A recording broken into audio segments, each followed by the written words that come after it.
ஆண்டவராக இயேசு கிறிஸ்து நாமத்திற்கு மகிமை உண்டாவதாக. இதை பார்த்து கொண்டிருக்கிற உங்கள் அனைவருக்கும் இயேசு கிறிஸ்துவினுடைய சமாதானம் சாந்தி உண்டாவதாக.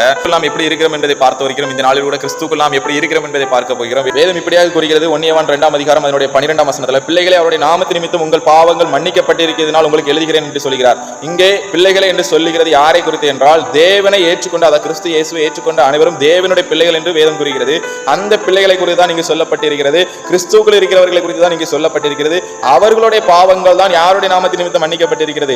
ஆண்டவராகிய இயேசு கிறிஸ்து நாமத்தின் நிமித்தம் பாவங்கள் மன்னிக்கப்பட்டிருக்கிறது. ஆமென். கிறிஸ்துவுக்குள் இருக்கிற உங்கள் அனைவருடைய பாவங்களும் இயேசு கிறிஸ்துவின் நாமத்தின் நிமித்தம் மன்னிக்கப்பட்டது. நான் பாவத்திலே இருக்கிறேன், நான் என்னுடைய பாவத்தை யார் மன்னிப்பா, என்னுடைய பாவத்தை யார் நீக்குவா, நான் பாவத்திற்காக இவ்வளவு செலவழிக்கிறேன், இவ்வளவு பரிகாரம் பண்ணுறேன் அப்படின்னு சொல்லி கொண்டிருக்கிறீர்களா?